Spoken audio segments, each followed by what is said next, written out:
algo más que una gorrita. Franklin Pareja, ¿qué tal? Muy buenos días. Querido Ramón, qué gusto saludarte como siempre. ¿Cómo estamos? Bajo la lluvia. ¿Está lloviendo en la Florida? Porque aquí en el centro está lloviendo y fuerte. Está lloviendo y fuerte en estos momentos. Sorprendentemente, sí, porque no tenía ni idea de que podía llover, pero muy fugaz. Prácticamente fueron 3, 4 minutos intensos y ahí se acabó. En pleno mes de junio. Yo no sé si le están lloviendo críticas al sistema político boliviano. Ya tenemos al menos cierta certidumbre en el sorteo de cómo van a estar dispuestos los candidatos en las papeletas. A su criterio, ¿cuál sería la primera impresión?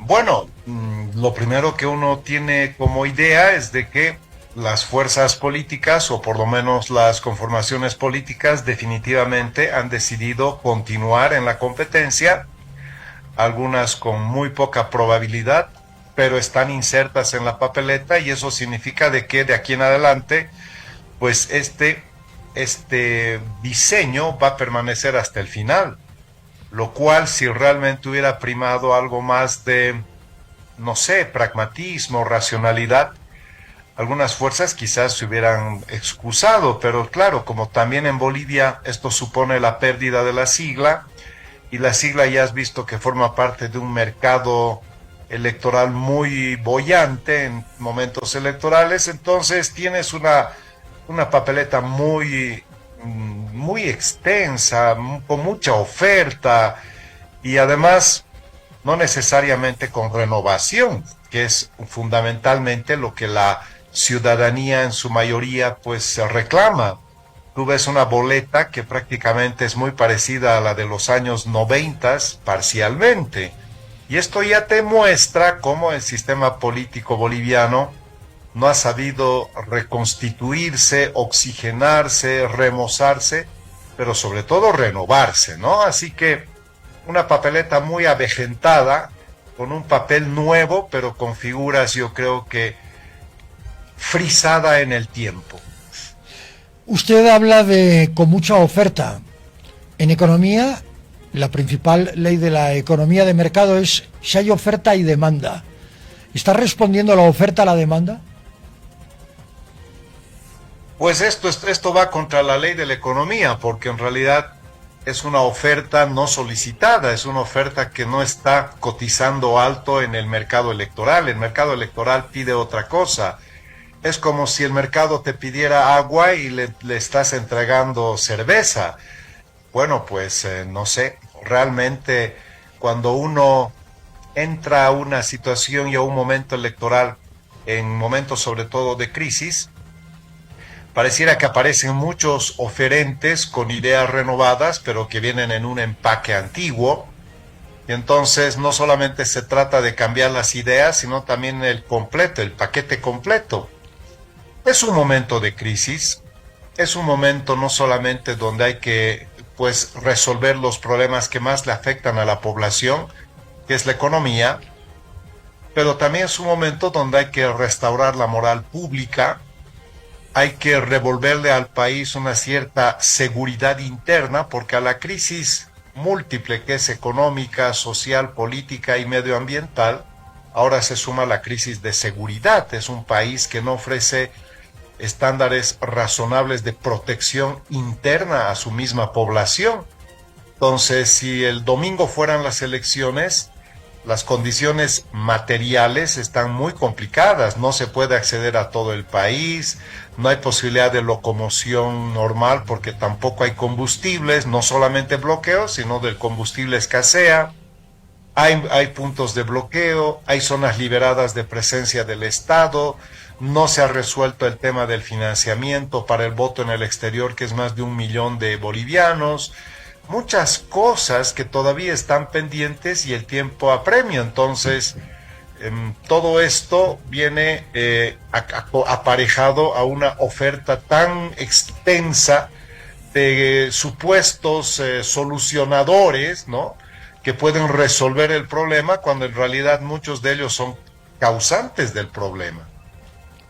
Entre entre los causantes del problema está el número uno, que sería la consecuencia lógica de todo este desastre, pero es que los demás, el resto, los 9 siguientes, tampoco es que vayan a aportar demasiado, Franklin. Es decir, el panorama, como usted lo ha dicho bien claro, de los ofertantes tampoco es tan claro. No es un panorama que a nosotros nos permita albergar al menos una luz de esperanza al final de un túnel extremadamente oscuro, cuando el Programa Mundial de Alimentos te dice que estamos al borde de la hambruna, cuando estamos al borde de una quiebra técnica como Estado, cuando vemos una degradación total de la justicia en el caso Consorcio, cuando vemos que todo el país se está yendo literalmente al carajo, Franklin. Es decir, ¿se puede ir a elecciones en unas condiciones tan tremendamente adversas?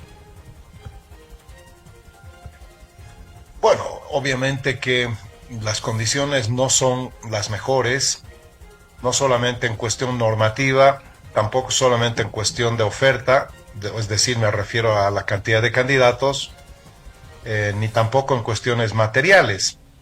Pero la expectativa es tan grande que alguna vez hemos comentado contigo, sin duda, que la población le asigna prácticamente una cualidad mágica al momento electoral, en el entendido de que puede ser el inicio de una mejora de su situación individual, porque al final tú sabes que la violación sistemática de la Constitución, la proscripción de derechos, el avasallamiento, el irrespeto a la propiedad privada, la hipercorrupción, la impunidad y la inseguridad, todo eso viene sucediendo hace mucho tiempo en el país, pero lo que realmente recién le afecta a la población es sentir que su platita no le alcanza, correcto, es sentir que ya no puede adquirir alimentos, es sentir que prácticamente el futuro es muy incierto, le brinda inseguridad, la inseguridad te lleva a la preocupación y la preocupación obviamente a la desesperación. Y esta desesperación genera un miedo sobre qué va a pasar en el futuro. Entonces lo más cercano en el futuro son las elecciones y ese adquiere pues un valor importante porque pareciera ser el momento mágico donde van a venir las soluciones. No va a ser tan fácil porque ninguna solución va a ser ni rápida ni mágica. Las soluciones van a ser complicadas, van a llevar su tiempo, van a venir con sufrimiento, van a venir con un golpe duro, porque no se puede salir de un problema sin pues asimilar que este va a conllevar necesariamente sacrificios. Cuando tú llevas una vida dispendiosa, desordenada, irresponsable, como nos ha conducido este gobierno, ciertamente que el que venga va a tener que hacer el trabajo malo, ¿no? El trabajo duro, y todavía vas a ver que se produce la gran paradoja, que los que han destrozado el país se van a encargar de hacer siempre la comparación de que con ellos había todo y con los nuevos solo hay ajustes. Ese es el problema cíclico, ¿no? Que los que desordenan el país, dejan el país hecho polvo, se van, y los que vienen a resolver terminan siendo los villanos para que vuelvan otra vez los que destrozaron el país. Ese es un círculo perverso. Y eso es por la ausencia total de institucionalidad. Por eso en esta oportunidad yo creo que no solamente tienen que venir ajustes, tiene que haber una pedagogía política para restituir por lo menos el diálogo como un mecanismo de democratización nuevamente de todo lo que supone la vida política, económica, administrativa y electoral del país. Lo que pasa, Ramón, que nosotros como bolivianos hemos proscrito el diálogo. Evo Morales en su segundo periodo obtuvo 2/3 de la Asamblea Legislativa. El tercer periodo lo propio. Entonces, ¿qué es lo que en realidad se proscribió? El diálogo. Nunca más hubo necesidad de negociar, de pactar, de acordar. Las fuerzas políticas en minoría, bueno, eso de fuerzas es muy relativo. Las conformaciones políticas en minoría siempre fueron ignoradas, entonces una parte importante del país fue totalmente ignorada. Ahora, si viene una nueva administración gubernamental y no mejora absolutamente nada este lastre de haber proscrito el diálogo, de ignorar a la otredad, de decir ahora estos masistas nunca más les vamos a dar cabida a nada, estarían repitiendo el mismo patrón. hay que modificar completamente la forma, no solamente el fondo, sino la forma para establecer puentes de oro y vasos comunicantes en una sociedad boliviana fracturada, fracturada porque ha olvidado que dialogar es un mecanismo democrático, pactar es una forma de hacer democracia y construir institucionalidad. Pero yo ya he escuchado discursos ahí, vamos a llegar y los vamos a meter a la cárcel, vamos a hacer esto y tal. No es el mensaje que la población boliviana quiere, porque estamos saliendo precisamente de una degradación donde la justicia se ha puesto al servicio de un partido, donde la justicia decadente no solamente no te brinda justicia, sino que blinda de impunidad a los poderosos. En vez de ajusticiarlos, lo que hace es todo lo contrario. Entonces el mensaje no solamente es venir a reconstituir la economía. Bolivia tiene que restaurar su institucionalidad. Bolivia necesita una democracia que se redemocratice. Redemocratizar, que es un verbo nuevo, significa volver a democratizar el país. Cuando uno Por tiene, supuesto. correcto, cuando uno tiene una justicia cooptada, cuando uno tiene una justicia controlada por el Poder Ejecutivo en colusión con el Poder Ejecutivo, colusión significa dos poderes que se unen para un objetivo, en este caso, perverso, al margen de la ley. Bien, cuando tenemos estos grados, estos niveles de colusión, Franklin, redemocratizar es muy difícil porque primero tienes que democratizar. Si hay colusión, no hay Estado de Derecho. Si no hay Estado de Derecho, no hay democracia. Volvemos a nuestro querido amigo común Gonzalo Hidalgo. Estado inconstitucional de no derecho. Franklin. Hay un doctor en ciencia política colombiano, además amigo mío muy querido, el doctor Edgar Moncayo, que él escribe sobre la democratización de la democracia como un imperativo para países que prácticamente lo que hacen es tener democracias formales, pero que en esencia son regímenes totalitarios. Bolivia es un régimen totalitario. Y a veces algunos me preguntan, son autócratas. No, no son autócratas. ¿Por qué? Porque los autócratas pueden ser democráticos. Un autócrata es democrático. Obviamente tiene un fuste autocrático, pero juega con las reglas democráticas. En cambio, un totalitario ya no es democrático. Y lo que nosotros tenemos son autoridades totalitarias. ¿Y qué mejor muestra que este último escandalete del Ministerio de Justicia, que es nada más una muestra chiquitita de cómo funciona el sistema, donde una autoridad del Ejecutivo se permite dar instrucciones y le muestra el circuito de producción abierto a las autoridades del supuesto órgano judicial que están coludidas, porque lo que están haciendo en ese circuito son pingües negocios. No están ahí de amiguitos, ni se están uniendo en una piña para hacer su comparsa, no. Lo que pasa es que ellos generan un circuito de producción absolutamente delincuencial, donde desde el 1 hasta el 100 tienen un contubernio completamente armado, y por eso pues las sentencias salen como quiere el que realmente está dispuesto a pagar lo que supone cada una de las resoluciones que se dictan al final. Si tú sabes perfectamente, es Vox Populi, aquí las sentencias salen del que tiene plata o el que tiene poder político, y el que tiene plata o poder político tiene la sentencia como le guste, como quiera, a gusto y sabor del cliente, y el que no tiene ni plata ni poder político está fundido, porque inclusive siendo inocente va a terminar en la cárcel, y los que están en la cárcel con delitos comprobados salen libres. Esta es una justicia que libera a los delincuentes y apresa a los inocentes. Ese es el grado de, digamos, decadencia moral institucional en la que vive el país. Por eso, en un escenario tan complejo, hablar de Estado de Derecho es realmente hablar de una quimera, no es hablar de una utopía. porque no tenemos un Estado de Derecho. Tenemos un Estado donde, para empezar, no hay un paraguas que nos trate igual ante la ley a todos nosotros. Hay una diferenciación conceptual y técnica que se ha generado en una Constitución que ha querido trascender mucho más allá de lo permisible, otorgando un catálogo de derechos tan amplio que lo único que ha hecho es generar desbalances. Por eso, pues, la justicia indígena originaria campesina, o sea, los indígenas en Bolivia tienen otra justicia. No somos iguales ante la ley. Y así hay una serie de categorías, diputados por cuota para determinadas naciones en el país. O sea, no somos iguales ante la ley.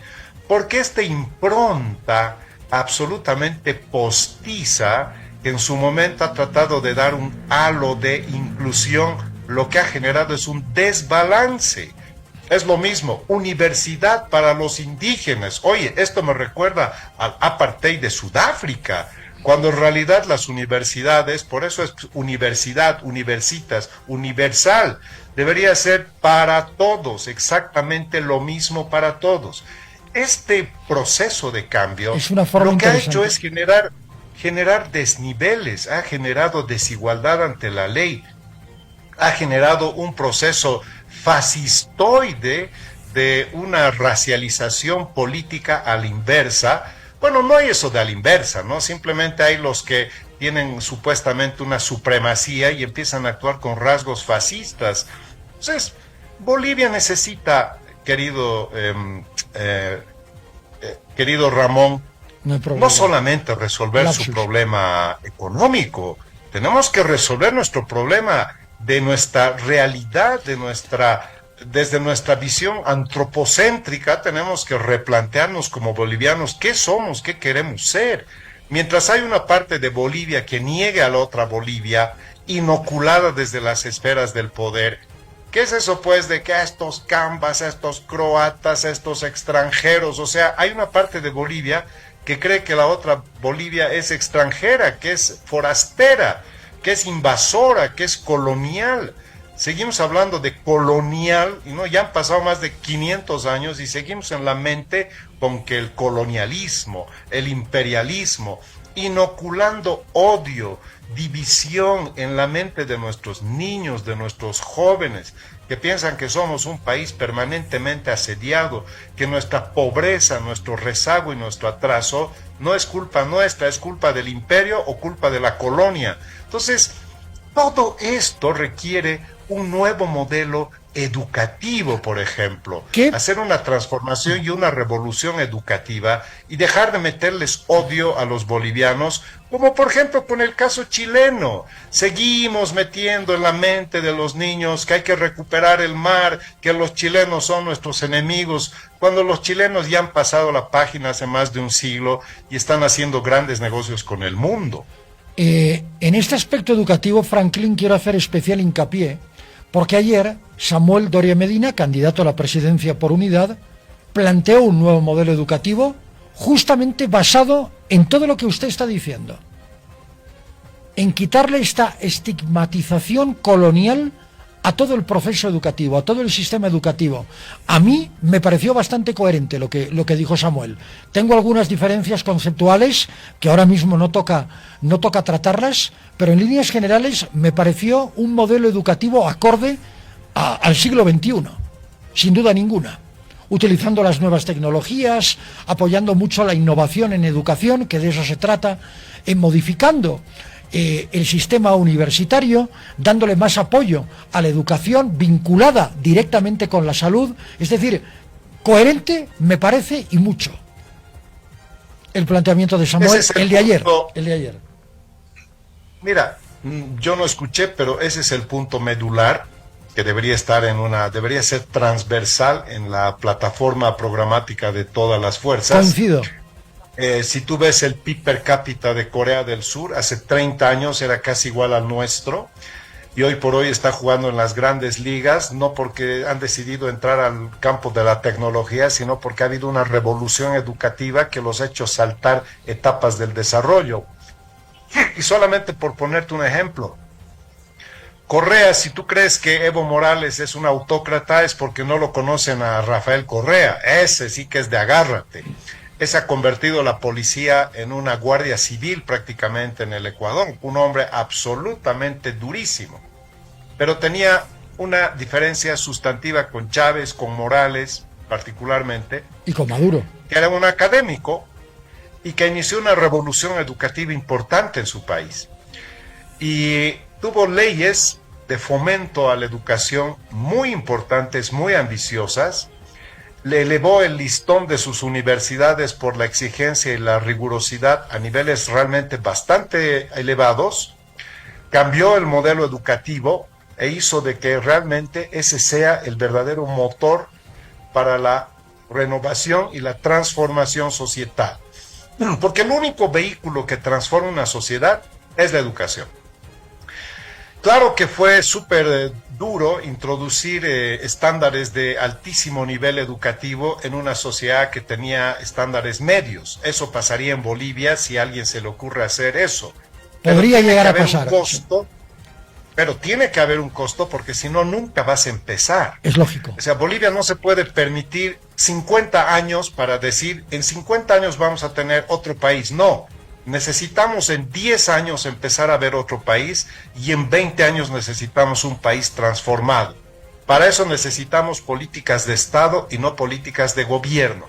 Para eso necesitamos romper con la impronta autorreferencial de los líderes que después aparecen en todo lado con sus afiches, ¿no? Porque cuando entran los presidentes te vas a dar cuenta, lo primero que hacen es poner su rostro en todo Bolivia. Todas las instituciones con su foto. Correcto. ¡Qué asco!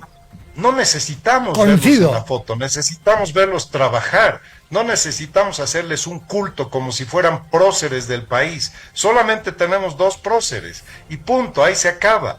Y si ni siquiera, porque en el Asia no ponen fotos de personas, en el Asia ponen fotos que simbolizan el futuro, la producción, la juventud, la maternidad, la tecnología. Eso es lo que le alimenta el espíritu y hace que las sociedades sean ambiciosas. Pero aquí cuando gana un presidente, lo primero que manda a hacer es su fotografía y a todas las instituciones manda sus fotos. ¡Qué asco! No queremos ver fotos de políticos, queremos gente que trabaje por el país, que se ponga al servicio del país, que cambie su mentalidad, que sepa que la educación no es un juego, que hay que restituir y hay que trabajar en una política educativa donde los maestros no sean vejados, humillados ni mal pagados, pero también donde los maestros no sean unos chanchulleros mediocres y copiones. Entonces, como es integral, tiene que haber una señal bidireccional de mejoramiento total de la educación.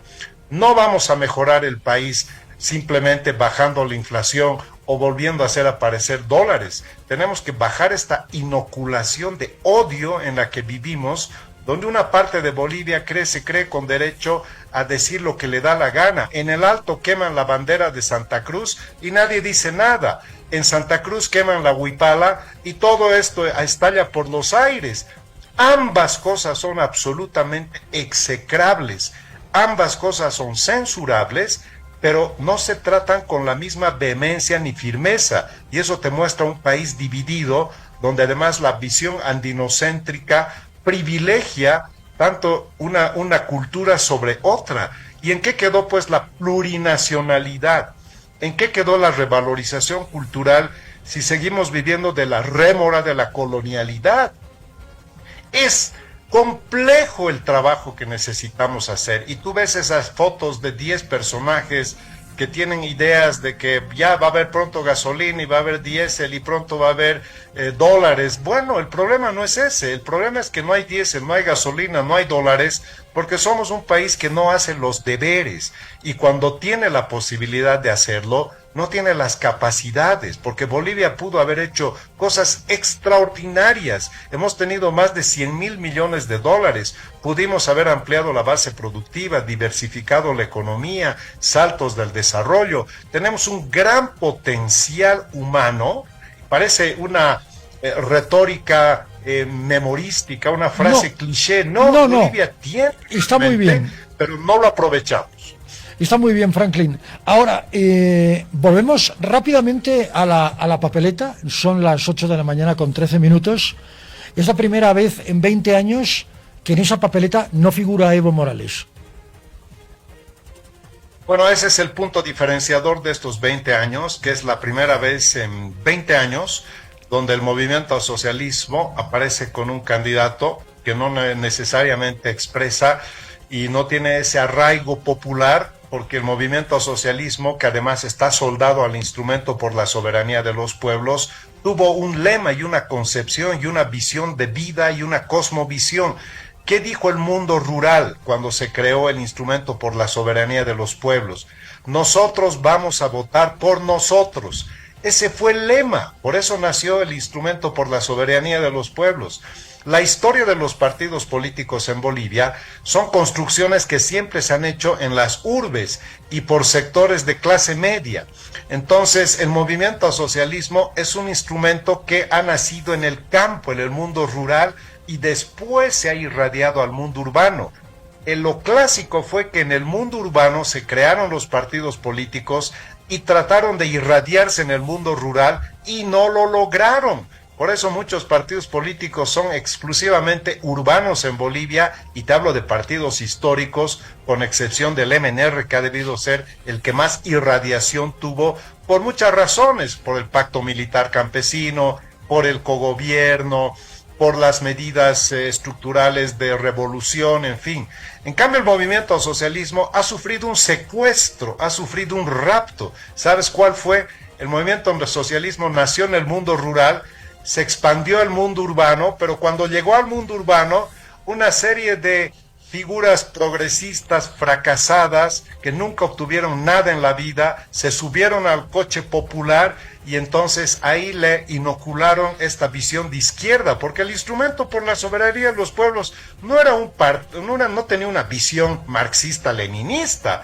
Este fue el oportunismo de muchos intelectuales progresistas o comunistas, ¿no?, que cuando el MAS nació dijeron, esta es la nuestra, esto sí tiene representación, y se subieron y terminaron desplazando a los grandes, digamos, arquitectos de origen del movimiento al socialismo. Es una cosa de locos, porque el MAS ha sido una, es política. Una impronta revolucionaria, romántica, pero linda desde el campo. Los campesinos queremos tener nuestro propio instrumento, queremos votar por nosotros mismos, queremos un indígena en el poder. Todo eso lo programaron, se expandieron al mundo urbano, y en el mundo urbano vinieron los socialistas, los comunistas, que nunca hicieron nada importante en su vida, se subieron al carro, terminaron encaramados, y hoy por hoy pues tienes toda esta recua de dirigentes que nunca han hecho realmente ninguna vida revolucionaria ni luchadora. A ver, velo a Luis Arce. ¿Qué es Luis Arce? Luis Arce no tiene tradición popular, no tiene luchas sociales, no tiene luchas sindicales, no tiene luchas laborales, no tiene ningún palmarés de hombre luchador social, pero él finalmente ha sido el que ha tomado la posta. Así es como el MAS ha sido desplazado de su verdadero origen por una cáfila de comunistas que en realidad se han enriquecido de una forma, eso del vivir bien lo han aplicado perfectamente, ¿no? Viven recontra bien, por supuesto, mientras el pueblo está cada vez peor, ellos están cada vez mejor.